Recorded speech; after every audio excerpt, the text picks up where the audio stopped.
ಹಳೆಯ ಚಿನ್ನದ ಒಡವೆನ ಅಧಿಕ ಬೆಲೆಗೆ ಮಾರಬೇಕೆ? ಅಂದ್ರೆ ಆಟಿಕಾಗೆ ಕಾಲ್ ಮಾಡಿ 8880 ಅಟ್ಟಿಕಾ ಗೋಲ್ಡ್ ಕಂಪನಿ. ಗುರುಪುಷ್ಯ ಯೋಗ ಅಂತಂದರೆ ಏನು, ಅದರಿಂದ ಏನು ಪರಿಣಾಮ ಆಗುತ್ತೆ, ಹಾಗೆ ನಿನ್ನೆ ಕಟಕ ರಾಶಿ ಪುನರ್ವಸು ನಕ್ಷತ್ರದವರ ಬಗ್ಗೆ ಹೇಳಿದರು. ಇವತ್ತು ಕಟಕ ರಾಶಿ ಪುಷ್ಯ ನಕ್ಷತ್ರದವ್ರ ಬಗ್ಗೆ ಸಾಕಷ್ಟು ಮಾಹಿತಿಯನ್ನು ತಿಳಿಸ್ಕೊಡೋಕ್ಕೆ ನಮ್ಮ ಜೊತೆ ಇದ್ದಾರೆ ಖ್ಯಾತ ಕ್ರಿಸ್ಟಲ್ ತಜ್ಞೆ ಮೀತಾ ಅವರು. ಅವರನ್ನು ಕಾರ್ಯಕ್ರಮಕ್ಕೆ ಸ್ವಾಗತ ಮಾಡೋಣ. ಮೇಡಮ್ ನಮಸ್ತೆ, ಕಾರ್ಯಕ್ರಮಕ್ಕೆ ಸ್ವಾಗತ. ನಮಸ್ತೆ ಮೇಡಮ್, ಇವತ್ತಿನ ಕಾರ್ಯಕ್ರಮದಲ್ಲಿ ಗುರುಪುಷ್ಯ ಯೋಗದ ಬಗ್ಗೆ ತಿಳಿಸ್ಕೊಡ್ತೀವಿ ಅಂತ ಹೇಳಿದ್ವಿ. ಏನು ಹಾಗಂದ್ರೆ ಅಮೃತ ಯೋಗ ಅಂತಲೂ ಕರೀತಾರೆ. ಏನು ಹಂಗಂದ್ರೆ ಯಾವಾಗ ಬರುತ್ತೆ ಅದು?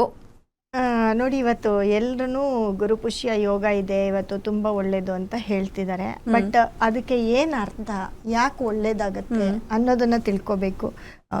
ಯಾಕಂದರೆ ಒಳ್ಳೇದು ಅಂದರೆ ಒಳ್ಳೇದೇ ಆಗತ್ತೆ. ಯಾಕಂದರೆ ಪುಷ್ಯ ನಕ್ಷತ್ರ ಇವತ್ತಿನ ದಿನ ಬಂದು ಗುರು ಅಂತ ಬಂದರೆ ನೋಡಿ, ಇವತ್ತು ಚಂದ್ರ ಮತ್ತು ಗುರು, ಚಂದ್ರ ಮತ್ತು ಗುರು, ಅದೇ ರೀತಿ ಕಟಕ ರಾಶಿಗೆ ಚಂದ್ರ ಅಧಿಪತಿ. ಇವತ್ತು ಕಟಕ ರಾಶಿ, ಆ ಕಟಕ ರಾಶಿಗೆ ಅಧಿಪತಿಯಾಗಿರ್ತಕ್ಕಂಥ ಚಂದ್ರ ಕೂಡ ಅಲ್ಲೇ ಇರ್ತಾನೆ. ಚಂದ್ರ 2.5 ದಿನಕ್ಕೊಂದಿನ ಚೇಂಜ್ ಮಾಡ್ತಿರ್ತಾನೆ.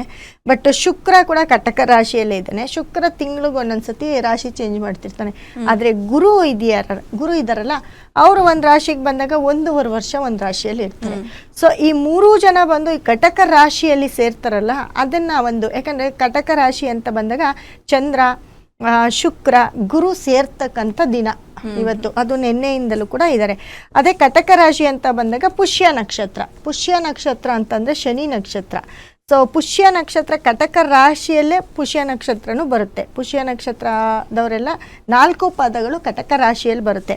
ಹಾಗಾಗಿ ಕಟಕ ರಾಶಿ ಪುಷ್ಯ ನಕ್ಷತ್ರ ಜೊತೆಗೆ ಆ ಕಟಕ ರಾಶಿ ಅಧಿಪತಿ ಚಂದ್ರ ಕೂಡ ರಾಶಿಯಲ್ಲೇ ಇರ್ತಾನೆ, ಶುಕ್ರನು ಅಲ್ಲೇ ಇರ್ತಾನೆ, ಗುರುನು ಅಲ್ಲೇ ಇರ್ತಾನೆ. ಗುರು ಶುಕ್ರ ಇವರೆಲ್ಲ ಒಂದು ಯೋಗದ ಗ್ರಹಗಳು. ನಮಗೆ ಜ್ಞಾನ, ಗುರು ಅಂತ ಅಂದ್ರೆ ಬೃಹಸ್ಪತಿ, ಜ್ಞಾನ ಅಂತ ಹೇಳ್ತೀವಿ, ಗುರುಬಲ ಅಂತ ಬರುತ್ತೆ ಇಲ್ಲಂತ.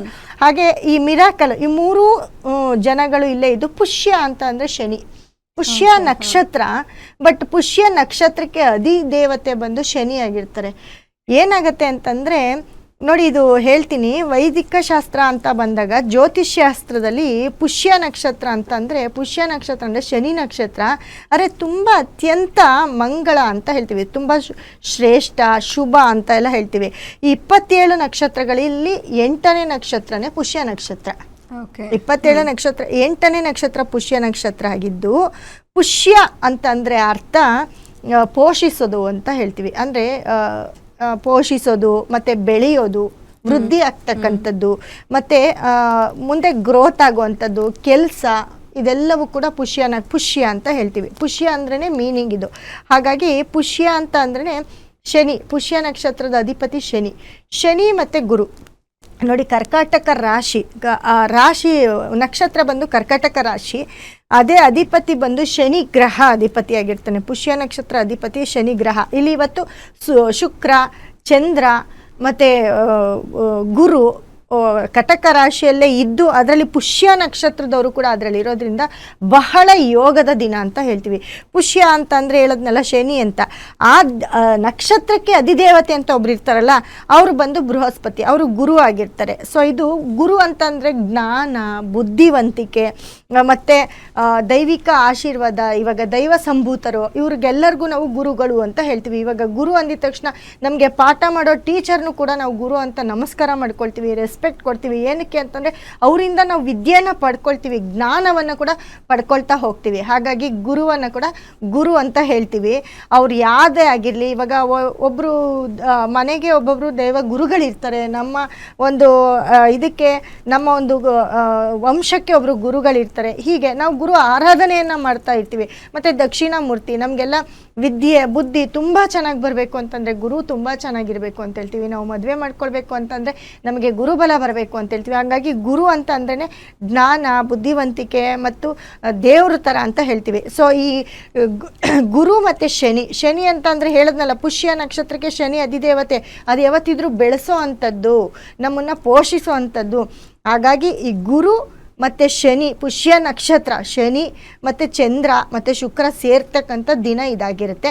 ಅದರಲ್ಲೂ ಕೂಡ ಈ ಗುರು ಮತ್ತು ಶನಿ ಯಾರ ಜಾತಕದಲ್ಲಿ ಒಟ್ಟಿಗೆ ಇರುತ್ತೋ ಅವರು ತುಂಬ ಶ್ರೀಮಂತರಾಗ್ತಾರೆ, ತುಂಬ ಬುದ್ಧಿವಂತರು, ತುಂಬ ಜ್ಞಾನವಂತರು ಕೂಡ ಆಗ್ತಾರೆ. ಯಾಕೆ ಅಂತಂದರೆ ಅವ್ರಿಗೆ ಏನು ಬೇಕು ಎಲ್ಲವನ್ನು ಜ್ಞಾನ ಪ್ಲಸ್ ಕೆಲಸ. ಶನಿ ಅಂತ ಅಂದ್ರೇ ಕೆಲಸ.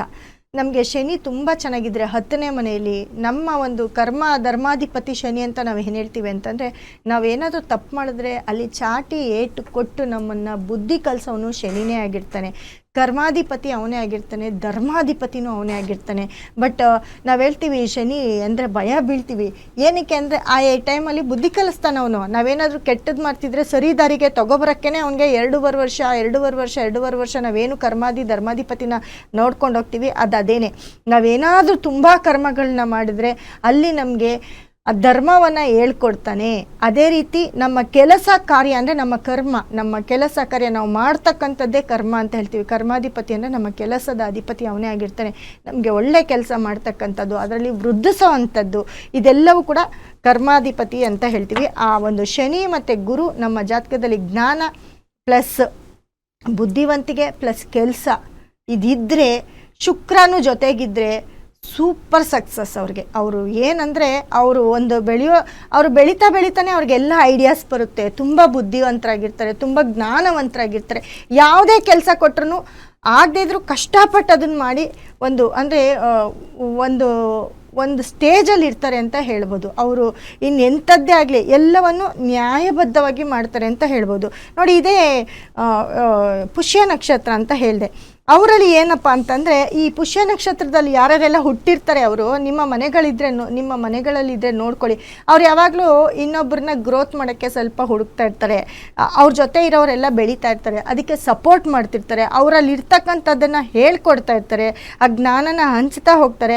ಮತ್ತು ತುಂಬ ಸಾಫ್ಟು ಕೂಡ ಇರ್ತಾರೆ. ಸಾಫ್ಟು ಮತ್ತು ಬುದ್ಧಿವಂತರು ಅಂದರೆ ಯಾವಾಗ ಏನು ಕೆಲಸ ಮಾಡಬೇಕು ಅಂತ ಅಚ್ಚುಕಟ್ಟಾಗಿ ತಿಳಿದಿರೋರು ಪುಷ್ಯ ನಕ್ಷತ್ರದವರಾಗಿರ್ತಾರೆ. ಯಾವಾಗ ಏನೇನು ಟೈಮ್ಗೆ ಏನೇನು ಕೆಲಸ ಮಾಡಬೇಕು ಅನ್ನೋದು ಅವ್ರ ತಲೆಯಲ್ಲಿ ಯಾವಾಗಲೂ ಕೂತ್ಬಿಟ್ಟಿರುತ್ತೆ. ಅದು ಹೇಗಾದರೂ ಸರಿ ಆ ಕೆಲಸನ ಅವರು ಮಾಡಿ ಮುಗಿಸ್ಬಿಡ್ತಾರೆ. ಆ ಕೆಲಸ ಮಾಡಬೇಕು ಅಂತಂದರೆ ದೂರದ ಆಲೋಚನೆ ಜಾಸ್ತಿ ಇರುತ್ತೆ. ಪುಷ್ಯ ನಕ್ಷತ್ರದವ್ರಿಗೆ ತುಂಬ ಲಾಂಗ್ ಟೈಮು ಇದನ್ನು ಜಾಸ್ತಿ ಮಾಡ್ತಾ ಹೋಗ್ತಾರೆ, ಅಂದರೆ ಆಲೋಚನೆಗಳನ್ನ ಜಾಸ್ತಿ ಮಾಡ್ತಾ ಹೋಗ್ತಾರೆ. ಬಟ್ ಈ ನಕ್ಷತ್ರದಲ್ಲಿ ಹುಟ್ಟಿರೋರು ತುಂಬ ಸಾಫ್ಟಾಗಿ ಎಲ್ಲವನ್ನೂ ಮೇಂಟೈನ್ ಮಾಡ್ತಾರೆ. ತುಂಬ ಕ್ರೌಡಾಗಿ ಎಲ್ಲರ ಹತ್ರ ಜಗಳ ಮಾಡ್ಕೊಳ್ಳಲ್ಲ, ಎಲ್ಲರನ್ನೂ ಒಂದು ಸರ್ಕಲ್ ಮಾಡ್ಕೊಳ್ತಾರೆ, ಒಂದು ಟೀಮ್ ಮಾಡ್ಕೊಳ್ತಾರೆ, ಎಲ್ಲರ ಹತ್ರ ತುಂಬ ಚೆನ್ನಾಗಿರ್ತಾರೆ. ಯಾಕಂದರೆ ಅವ್ರಿಗೂ ಹೆಲ್ಪ್ ಮಾಡ್ತಾರೆ, ತಮಗೇನು ಬೇಕೋ ಆ ಹೆಲ್ಪನ್ನು ಅವ್ರ ಕಡೆಯಿಂದನೂ ಮಾಡಿಸ್ಕೊಳ್ತಾರೆ. ಈ ಟೆಕ್ನಿಕ್ ಇರೋದು ಪುಷ್ಯ ನಕ್ಷತ್ರದವ್ರಿಗೆ ಮಾತ್ರನೇ ಆಗಿರುತ್ತೆ.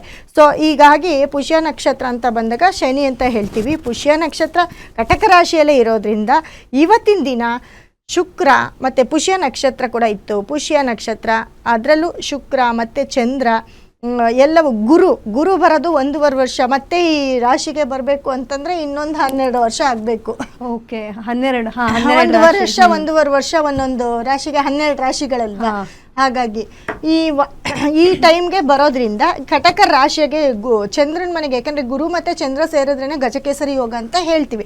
ಅದೇ ರೀತಿ ಅದರಲ್ಲಿ ಶನಿ ಕೂಡ ಸೇರಿದಾಗ ಶುಕ್ರ ಕೂಡ ಸೇರಿದಾಗ ಯೋಗನೇ ಅಂತ ಹೇಳ್ಬೋದು. ಬಟ್ ಇವತ್ತಿನ ದಿನ ಕೂಡ ತುಂಬ ಒಳ್ಳೆಯದಾಗಿರುತ್ತೆ. ಇದು ನಿನ್ನೆಯಿಂದನೇ ಪಾಸ್ ಆಗ್ತಿದೆ ಕೂಡ. ಹಾಗಾಗಿ ಎಲ್ಲ ಕೆಲಸ ಕಾರ್ಯಗಳನ್ನು ಮಾಡ್ಕೊಳ್ಬೋದು. ಮತ್ತು ಪುಷ್ಯ ನಕ್ಷತ್ರದವರು ತುಂಬ ತಾಳ್ಮೆ. ಕೆಲವೊಂದು ಸತಿ ಇವ್ರ ಹಠಮಾರಿತನ ಇರುತ್ತಲ್ಲ, ಇವ್ರ ಹಠಮಾರಿತನ ಏನು ಕೆಲಸ ಬೇಕಾದರೂ ಮಾಡಿಸ್ಬಿಡುತ್ತೆ. ಯಾಕಂದರೆ ಶನಿ ಹಠ ಸ್ವಭಾವದವನು. ಆದರೆ ಅವನು ಹಠ ಅಂತ ಅಂದರೆ ತುಂಬ ಕ್ರೌಡಾಗಿ ಯುದ್ಧ ಮಾಡೋದಿಲ್ಲ. ಆದರೆ ಏನಾದರೂ ಮಾಡಬೇಕು ಅಂತ ಹಿಡಿದ್ಬಿಟ್ರೆ ಅದೇನು ಶನಿ ಹಿಡ್ದಂಗೆ ಹಿಡಿತೀಯಾ ಅಂತ ಹೇಳ್ತಾರೆ ಗೊತ್ತಾ, ಬಿಡೋದೇ ಇಲ್ಲ ಏನಾದರೂ ಹಿಡ್ಕೊಂಡ್ರೆ ಅಂತ ಹೇಳ್ತಾರೆ. ಹಾಗೆ ಎಷ್ಟೇ ಟೈಮ್ ಆಗಲಿ ಆ ಕೆಲಸನ ಮಾಡಿ ಮುಗಿಸ್ಬೇಕು, ಅದಕ್ಕಾಗಲೇಬೇಕು. ಇಂಥವ್ರು ಏನೋ ನಮ್ಗೆ ಹರ್ಟ್ ಮಾಡಿದ್ದಾರೆ ಅಂತ ಅಂದರೆ ಅವ್ರಿಗೆ ಬುದ್ಧಿ ಕಲಿಸ್ತೀರಾ ಬಿಡೋದಿಲ್ಲ. ಈ ಪುಷ್ಯ ನಕ್ಷತ್ರದವರು ಹಾಗೇನೆ, ಅವ್ರಿಗೆ ಬುದ್ಧಿ ಕಲಿಸ್ತೀರಾ ಬಿಡೋದಿಲ್ಲ. ಆದರೆ ಅದಕ್ಕೆ ಟೈಮ್ ತಗೊಳುತ್ತೆ. ತಕ್ಷಣ ರಿಯಾಕ್ಟ್ ಆಗಲ್ಲ, ಅವರು ಸ್ವಲ್ಪ ಟೈಮ್ ತಗೋತಾರೆ. ಅವ್ರಿಗೆ ಯಾವುದೋ ಒಂದು ರೀತಿ ಬುದ್ಧಿ ಕಲಿಸ್ತಾರೆ. ಈ ಒಂದು ಪುಷ್ಯ ನಕ್ಷತ್ರಕ್ಕೆ ಇರೋವಂಥ ಇದು ಒಂದು ಟ್ಯಾಲೆಂಟು. ಮತ್ತು ಹಠ ಇದು ನಮಗೆ ಗೊತ್ತಾಗಲ್ಲ ಹಠ ಇದೆ ಅವ್ರಿಗೆ ಅಂತ. ತುಂಬ ಚೆನ್ನಾಗೇ ಇರ್ತಾರೆ, ತುಂಬ ಚೆನ್ನಾಗೇ ನಮ್ಮ ಜೊತೆ ಮಾತಾಡ್ತಿರ್ತಾರೆ. ಆದರೆ ಎಲ್ಲೋ ಒಂದು ಕಡೆ ಅವ್ರಿಗೆ ಹಠ ಕಸಿತನ. ಇವಾಗ ಶತ್ರು ಆಗಿದ ತಕ್ಷಣ ಅವ್ರನ್ನೇನು ಬಿಟ್ಬಿಡಲ್ಲ ಅವರು. ಎಲ್ಲೋ ಒಂದು ಕಡೆ ಅವ್ರನ್ನ ಸರಿ ಮಾಡಬೇಕು, ನನಗೆ ಹಿಂಗೆ ಹರ್ಟ್ ಮಾಡಿದ್ದಾರೆ, ಟೈಮ್ಗೆ ಕಾಯ್ತಾ ಇರ್ತಾರೆ, ಬುದ್ಧಿ ಕಲಿಸ್ಬೇಕು ಅವರಿಗೆ ಅಂತ ಕಾಯ್ತಾ ಇರ್ತಾರೆ.